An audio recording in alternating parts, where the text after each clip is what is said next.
है। तो ये फर्ज होता है कि लड़का जब पत्नी को नहीं समझेगा तो वो किससे दुख कहने जाएगी, तो वो अपने माँ बाप से कहेगी ना, आप ऐसा काम क्यों कर रहे हो कि मुझे कहना पड़ रहा है, आप काम मत करो। मैं लड़की कितना सहेगी औरत, जब तक उसके सहन को पैसे चाहिए तो मेरी माँ क्यों 30 लाख का घर खरीद के देती।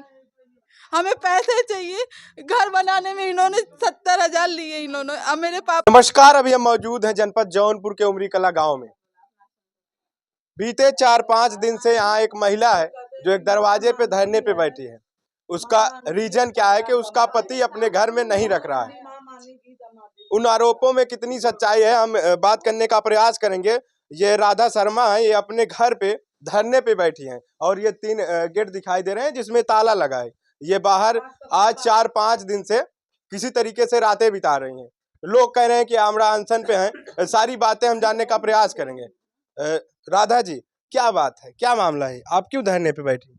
मुझे मेरी शादी हुई है, 4 साल हुए हैं, मैं रहना चाहती हूँ। मुझे कोई कुछ पैसे, ये लोग जैसे बोल रहे हैं कि को पैसे चाहिए, अगर हमें पैसे चाहता तो हम जब हमारी छोटी सी बात के लिए जौन में झगड़ा हुआ था 8 जून को, तब मैं इनके ऊपर केस कर सकती थी, ना कि मैं अपने पापा को यहाँ भेजती, जबकि यहाँ रीत रिवाज से हुई शादी। आप उनके माँ बाप से पूछो कि चाहते क्या हैं।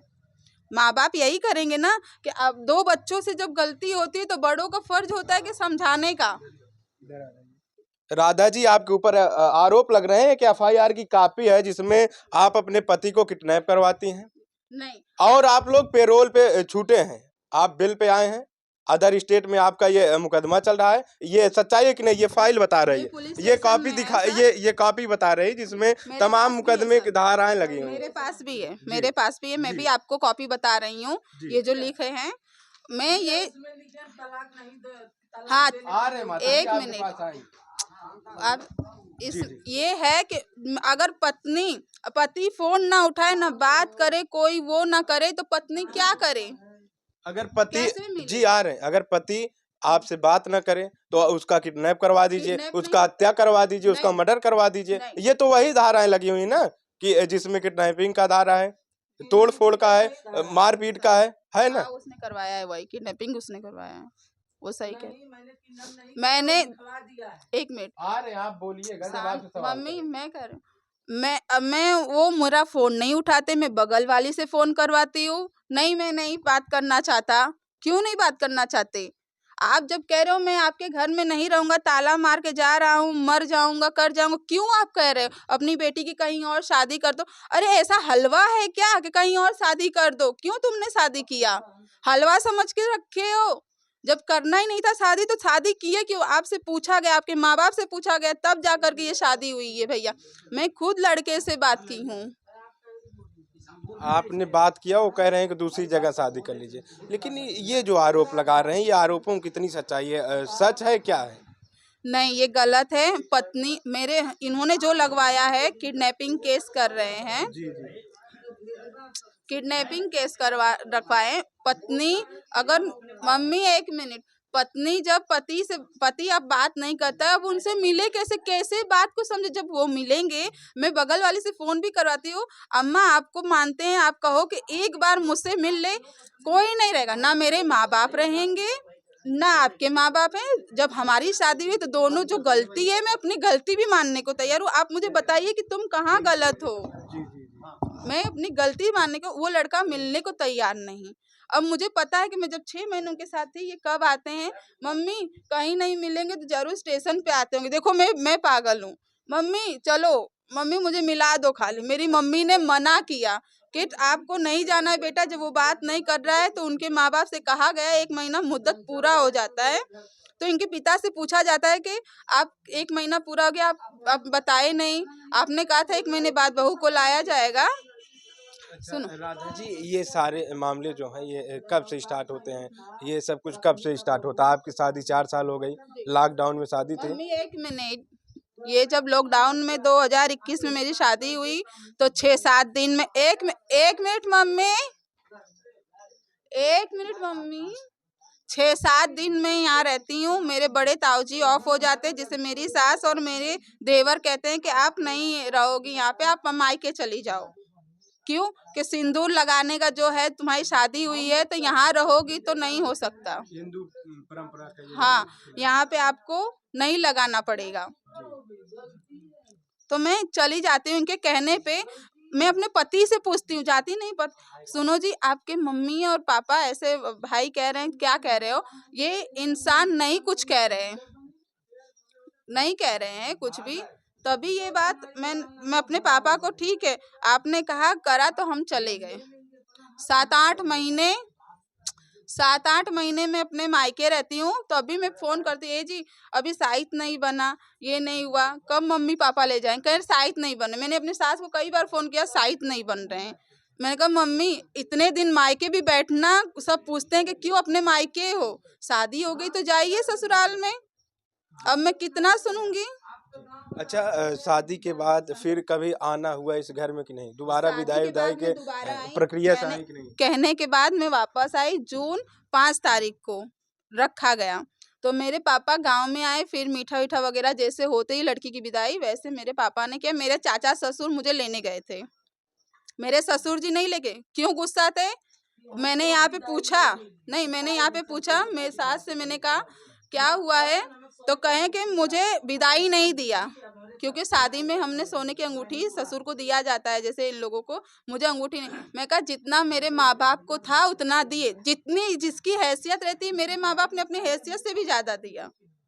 मैं कहा मम्मी ये गलत है, मम्मी चलो ठीक है, अपने मम्मी पापा से कहेंगे इधर न उधर करके आपको दिलवा देंगे, कोई बात नहीं। पापा गुस्सा नाराज ना हो, कहें जब मिलेगा तभी हम जाएंगे। मैंने कहा मेरे चाचा ससुर लेने गए थे।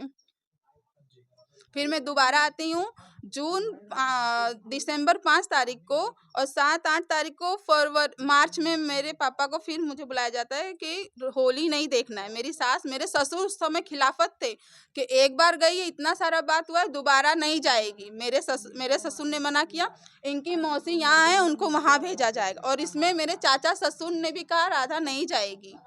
सास ने कहा नहीं यही गांव में है, इसी इलाके में, नहीं ऐसा नहीं हो सकता, इनको जाए फिर दोबारा कर देना। तो मैंने कहा ठीक है कोई बात नहीं। फिर मैंने पापा को गुजरात से बुलाया, मेरे माँ बाप वहाँ रहते हैं, यहाँ नहीं रहते। पापा ऐसी बात है, आप मुझे, मम्मी कह रही है नहीं होता। देखो मैं इनकी अपने माँ बाप से भी ज्यादा मैंने अपने सास ससुर को किया, कभी भी ऐसा एक कभी। सवाल है, जब आप 2 बार यहाँ आती हैं तो चंचल का 3 बार आती कैसे, हूँ। जी 3 बार आती हैं, तो चंचल का कैसा बिहेव रहता है आपके प्रति? वो मेरे साल में वो 5 दिन के लिए आते हैं। ये भंडारा होता है 14, 15, 16 तारीख, तो उनको यहाँ पे आते हो जाए 16 तारीख को। फिर 2-3 दिन वो जैसे नॉर्मली रहते हैं। फिर उसके बाद बाहर आना जाना हर चीज़ है। मैं भी अपनी बहू हूँ, तो भैया घर खाना बनाना हर चीज़ अपने सास ससुर का करना वो मेरा फर्ज बनता है। वो मैं अपने फर्ज से कभी नहीं, और मेरे माँ ने सिखाया है कि बेटा मुझसे ज़्यादा अपनी सास ससुर को करना। हमको मतलब मायका कोई तुम्हें पूरी जिंदगी नहीं करेगा, सास ससुर से तुम रहोगी, पति से रहोगी, वही करेगा। आज हम हैं कल नहीं है, आज हम बना रहे हैं, ठीक है कोई बात नहीं, ये तुम ही लोगों का मिलकत है। जी अभी आप क्या चाहती हैं? मैं यही चाहती हूँ भैया से भी यही प्रधान जी से कहूँगी, मैं इसी घर में रहना। मेरी शादी हुई है और ये लोग कह रहे पैसे के लिए कर रहे। हमको पैसे चाहिए तो मेरी माँ क्यों 30 लाख का घर खरीद के देती? हमें पैसे चाहिए। घर बनाने में इन्होंने 70,000 लिए, इन्होंने, अब मेरे पापा ने दिए। क्यों दिए? मुझे इनके बेटे ने मेरे कहा क्यों मुझे लेने नहीं आ रहे हो? 7-8 महीने कहने पुराने घर में ऐसे रहा था कि वहाँ चाची रहती हैं, चाची का बात थोड़ा अलग है, वो बोलती हैं। तो मैं नहीं चाहता तुम पुराने घर में आओ, अब तुम नए घर में आओ, पर जब बन जाएगा तब तुम 7-8 महीने बाद आओगे। मैं कहा ऐसा क्यों है? तो कहीं नहीं बना है, मुझे पैसे चाहिए। तो मेरे पापा ने इनको पैसे दिए घर बनाने में, मुझे यहाँ से ले जाने में भी इन्होंने पैसे लिए। तो थोड़ा सा हम रिक्वेस्ट करेंगे, प्रधान जी आप आ जाइए फ्रेम में। अ, और ये मेरे बम्बई जी मेरे जी माँ जी बाप नहीं रहते हैं कि पति पत्नी खुशी से रहे। जनवरी में ये यहाँ आते हैं, इनके माँ बाप क्या कंडीशन रखते हैं, राधा को गांव उधर घर मिला है तो वो आएगी नहीं, अब उसको हवा वहाँ की लगेगी, बम्बई की, शहर की हवा हाँ शहर की हवा लगेगी, बहू नहीं आएगी। मैंने आ कहा रहे राधा जी, आपसे बात करें। प्रधान जी ये आपके गांव की बहू है, ग्राम सभा के मुखिया हैं, ये रो रो कर जो बातें कह रही हैं आपने सुना, यहाँ बैठ के। क्या चाहते हैं आप क्या चाहते हैं अपने नजर? देखिए, अभी जैसे राधा कह रहे हैं कि लड़के की तरफ से, तो लड़का जो है परिवार का है, लेकिन प्रधान होने के नाते मैं इस चीज़ को कह रहा हूँ कि इनका परिवार जुड़ जाए तो और बहुत ही अच्छा है, सामाजिक दृष्टि से भी, पारिवारिक दृष्टि से भी। लेकिन जो बयानबाजी ये आपस में चल रही है, इससे मैं नहीं समझ पा रहा हूँ कि जुड़ पाएगा, क्योंकि जब तक पति नहीं चाहेगा, पत्नी नहीं चाहेंगी, संबंध अच्छा नहीं होगा। माता पिता इधर उधर भड़काऊ भाषण देंगे, जिससे परिवार टूटता जाएगा, बिगड़ता जाएगा, परिवार नहीं जुड़ पाएगा। बस यही उम्मीद हम कर रहे हैं कि अगर ये लोग अपनी वाणी को कंट्रोल करें सामाजिक तरीके से, पारिवारिक ढंग से, तो शायद गांव के कुछ सम्मानित लोगों को जोड़ करके, इनके और रिश्तेदार को जोड़ करके, मैं अपने सारे परिवार के बड़े बुजुर्गों को जोड़ करके इस पर प्रयास करेंगे कि इनका संबंध माने हमारे घर की बहू की तरह हो जाए। लेकिन ये जिस स्तर से इनकी माँ है, इनके पिता बर्ताव कर रहे हैं यहाँ आने के बाद, तो हमें नहीं उम्मीद लग रहा है कि लड़के का और लड़की का कोई संबंध समझ में आ रहा है। जी जी जी प्रधान जी, चंचल से आपने बात किया इन मुद्दों पे, इन प्रकरण पे आपने बात किया, चंचल जी क्या बोले? चंचल जी को हमारे परिवार के लोग दबाव दिए कि भैया तुम यहाँ आओ, अपनी पत्नी के साथ उनके परिवार के बीच रह करके अपना निर्णय दीजिए। तो उन्होंने एक ही शब्द कहा कि प्रधान जी, यह हमारा उनका मामला था, आपको लास्ट में उत्तर दे रहा हूँ कि मैं इनके साथ नहीं रहूँगा, चाहे मेरा आप अभी गला दबा दीजिए, चाहे मुझे जहर दे दीजिए, नहीं तो एक दिन सुनेंगे मैं इसी मुंबई में ट्रेन के नीचे कट कर मर जाऊँगा, लेकिन राधा के साथ नहीं रहूँगा। तो मैंने कहा वो शादी करके आई हैं, भगा कर तो आई नहीं है। अगर आपको यही सब करना था तो आपको नहीं करना चाहिए था शादी। लेकिन फिर भी हम लोग दबाव दिए कि आप कुछ समय दिए, तो उन्होंने कहा 26 जनवरी को हम यहाँ आएंगे। तब 15 जनवरी 14-15 जो भी है डेट, इनके माता पिता के बीच बात रखी गई। तो हम कहे भैया आप लोग इस पीरियड में अपने घर जाइए, क्योंकि बगैर बताए आप यहाँ आए हैं, इसलिए कोई निर्णय नहीं होगा जब तक पति आपका नहीं रहेगा। सास ससुर नहीं रखेंगे, वो तो कह दिए हैं कि भाई उनका यहाँ कुछ भी नहीं है, मैं नहीं रखूंगा। आज कौन जिम्मेदार ले? प्रशासन के सामने मैं था, प्रशासन ने भी कहा कि मैं क्यों जिम्मेदारी लूँ, कल रात में कुछ कर लें या कोई जहर खा ले या मार दे, इसकी जिम्मेदारी प्रधान जी आप। हम कहे मैं क्यों लूँगा भाई, मेरा घर कितनी दूर है, मैं यह जिम्मेदारी नहीं लूँगा। जब प्रशासन नहीं लेगा तो मैं क्यों जिम्मेदारी लूँगा, कौन रात में क्या करेगा क्या नहीं। तो मैं इनसे निवेदन किया, राधा से, इनके परिवार के लोगों से, भाई कुछ दिन के लिए आप चले जाइए अपने घर, बीच में देखते रहे, जब वो आएंगे उसी पीरियड में आप अपने परिवार के साथ आइए। हम लोग भी प्रयास करेंगे कि आपका परिवार जुड़ जाए, और मैं वचन दे रहा हूँ आपको, मेरी पूरी ताकत है, विश्वास है कि परिवार और समाज को जोड़ करके मेरा पूरा प्रयास रहेगा कि इनका परिवार बस जाए।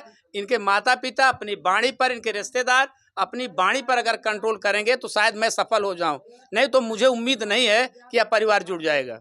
प्रधान जी के बातों से ये प्रधान जी के बातों से ये लग रहा है कि चंचल से ये फिर बात करेंगे, आपके प्रति जो भी इनका संवेदना रहेगा वो व्यक्त करेंगे, उनसे कहेंगे कि अपनी पत्नी को अपनाइए। और ये कह रहे हैं, उसी लहजे में कह रहे हैं, आप लोग कह रहे हैं कि अपने रिश्तेदारों को थोड़ा कंट्रोल करें कि नाजायज बातें न ये रखें। सब जो हो रहा है ये हमको भी अच्छा नहीं लगा, भगवान कसम हम ये सब करना भी नहीं चाहते थे। इसीलिए हम बात बनाने के लिए यहाँ पे आए कि आप लोग क्या चाहते हो। सास ससुर तुरंत मार के चले गए ताला, ये उचित है? मैं आप लोगों के साथ इतने साल रही, तो आपको उचित है? प्रधान जी ने कहा तो कि कभी अपने सास ससुर से फोन करके ये बात की कि मैं आ रही हूँ, नहीं, इस आ बार रही हूँ, इनको हमको नहीं वहाँ बताया। रहना है, चंचल जी नहीं है लेकिन हम रहेंगे, मेरा घर है। नहीं, इस बार इनको मैं बता करके ये नहीं गलती है आई कि हूँ। नहीं? जब मेरी सास ससुर कभी जिंदगी में, जनवरी से मेरी सास ने ससुर ने मुझसे बात करना बंद कर दिया है। तब मेरा जनवरी में इनसे इसी प्रकार में जो ये बोले कि मेरे माँ बाप तुम्हें यहाँ 6-7-8 महीना रखने चाहते थे, 10 दिन के लिए 12 दिन के लिए तुमको वहाँ मुंबई इसीलिए छोड़ के आया था। यहाँ जाने के बाद मैं पति से पूछती हूँ ऐसी कौन सी वजह थी कि आप मुझे साथ में नहीं लेके गए, पूछने का हक है ना। तो उन्होंने बताया यही वजह है राधा, तो तुम अभी आई हो इसलिए मैं तुम्हें गाँव नहीं लेके गया, मम्मी पापा रखना। जबकि मैं अपने ससुर से पूछी भी थी, मेरे ससुर ने यही कहा सीधे स्पष्ट जवाब। मैं कहा पापा वो मुझे कहीं जाते हैं धाम पे करने जाते हैं रामेश्वरम 5 दिन के लिए फ्लाइट से, मुझे नहीं लेके जाते हैं। चलो ठीक है 5 दिन के लिए आप जाते हो, कहते हैं मौसी के घर पे रहो। जी जी राधा जी, क्या प्रधान जी के उन बयानों से, उन बातों से आप सहमत हैं कि नहीं? मैं यही रिक्वेस्ट करूंगी, मुझे न्याय चाहिए। और जहाँ तक पैसे सब कह रहे हैं इनको 20 लाख चाहिए, 21 लाख, अरे मुझे फूटी कौड़ी नहीं चाहिए। मैं पैसे के लिए, मेरे माँ बाप मरते नहीं है। अगर मेरे माँ बाप ने अगर पैसे के लिए होता तो हम पहले ही कोर्ट में डाल देते और 30 लाख का फ्लैट खरीद के नहीं देते, जबकि वो लोग पैसे भर रहे हैं। उन लोगों ने भी उधार लिया। लड़की की शादी करना कोई मामूली बात नहीं। ये अपने कौन माँ बाप आरोप लगा रहा है कि ये पैसे की डिमांड के इन लिए लोगों आई की है, तरफ पैसा से मिल लग जाएगा, रहा चली जाएंगे? इन लोगों की तरफ से बन रहा है, जबकि ये लड़का कह रहा है। और किसी ने यही के एक इंसान ने फजूल में बात लिखी है, तो उनको वो समझा। अरे ठीक है प्रधान जी, कहीं भागे नहीं, कहीं गए नहीं। मैं हूँ यहाँ, मैं जानती हूँ ना भैया, मैं जानती हूँ कि नहीं। छोटे भैया आपसे बात हुई थी कि नहीं? पर उसके खिलाफ आप अगेंस्ट लिखोगे। लड़की पैसे के लिए आई है, क्या करेंगे? पैसा आज है कल नहीं है। इंसान को मायने इज्जत रहती है। इज्जत सबसे बड़ी चीज होती है। दो कुल की इज्जत होती है। जब किसी की बेटी बहू बन के आती है, दो कुल की इज्जत निभाती, जब उसके ऊपर जी हो जी जाएगा। जी राधा जी, आप धीरज रखिए। प्रधान जी, एक आपको हम जहन में ख्याल लाना चाहेंगे। एक ज्योति मौर्य जो संवैधानिक पद पे रहीं, वो एसडीएम रहीं और संवैधानिक पद पे रहीं, उनका किसी से अफेयर हो जाता है, पूरा देश ये देखता है। महीनों तक ये खबरें चलती हैं, लेकिन फिर से वो लोग आते हैं। तमाम कोर्ट कचहरी के भी कुछ ऐसे प्रक्रिया रहे, लेकिन फिर से जुड़ जाते हैं। ये राधा जी हैं, रो रही हैं, बिलख रही हैं। आप गांव के मुखिया, एक बार फिर से आप अपने स्तर से बात करिए। देखिए, मैं बिल्कुल यह चाह रहा हूँ जैसा आप कह रहे हैं कि अपना प्रयास आप करिए, परिवार जुड़ जाए। मैं बिल्कुल प्रयास करूँगा। और अभी भी राधा के सामने भी कह रहा हूँ कि भी जान रहे हैं कि मैं प्रयासरत हूँ। समाज के बीच बात रख रहा हूँ कि लड़की को छोड़ना इतना आसान काम नहीं है, क्योंकि लड़की आपके भरोसे आई है। लड़की लड़के में कहीं ना कहीं अनबन हो जाती है, लेकिन इस स्तर पर आप लोगों को नहीं जाना चाहिए जिस स्तर पर आप लोग कदम उठा लिए हैं। अभी मैं आपको बता दे रहा हूँ कि इनके चाचा हैं, कोई दिल्ली में रहते हैं, तो हरिशंकर जी, वो लिखे कि प्रधान जो है भगोड़े हैं, प्रधान भाग गए। इस सब अनशन को देखकर मैं आपको बता देना चाह रहा हूँ ब्लॉक में मेरा क्या स्तर है, मैं किस प्रकार का व्यक्ति हूँ। मैं समाज से लड़ने वाला व्यक्ति हूँ, न्याय दिलाने वाला व्यक्ति हूँ। मैं अन्याय के खिलाफ हमेशा लड़ा हूँ समाज में। तो इनके परिवार की बात की प्रधान भगौड़े हैं, तो मुझे बड़ा शर्म आया कि ऐसे लोग भी सामने खड़े होकर के मेरे कह रहे हैं प्रधान भगौड़े हैं। अगर आपके पास ऐसी ताकत है, मैं उन लोगों की बात कर रहा हूँ जो इनसे हट करके हमारे खिलाफ लिखे हैं, तो कम से कम एक दिन समाज में आकर मेरे सामने मुकाबला करें, तब तो पता लगेगा कि आप अच्छे हैं कि हम गलत हैं। लेकिन किसी लड़की की ज़िंदगी या लड़के की ज़िंदगी खराब करने के लिए आप जो इस बयानबाजी को कर रहे हैं, इससे मैं बिल्कुल संतुष्ट नहीं हूं। इनको अपनी बयानबाजी को बंद कर देना चाहिए। पूरी ताकत को राधा और चंचल के बीच संबंध मजबूत कराने के लिए सारी प्रक्रिया आपको लगानी चाहिए। मैं इनसे, इनके परिवार से यही निवेदन करूंगा, यह सब छोड़ करके केवल कैसे राधा का परिवार बसे वह क्रिया अपनाएं। सास ससुर कोई बात मान रही, मेरे को पैसे हम लोगों को नहीं अहमियत है। माँ बाप शादी करते, बेटी अपने जहाँ है, मेरे माँ बाप यही कहते बेटा अपने सास ससुर को हमसे ज्यादा करना, हम आज है कल नहीं है। तुम अपने परिवार, जब पति नहीं समझेगा पत्नी की पीड़ा, तो लड़की का किससे कहने जाएगी? जहाँ हमको अच्छा सही जी लगेगा वहाँ। साथियों, आप क्या सोचते हैं इस पूरे खबर पर? अपनी एक प्रतिक्रिया दीजिएगा। कैमरा पर्सन के साथ मैं गौरव, ब्यूरो रिपोर्ट जौनपुर जी के दस्तक न्यूज।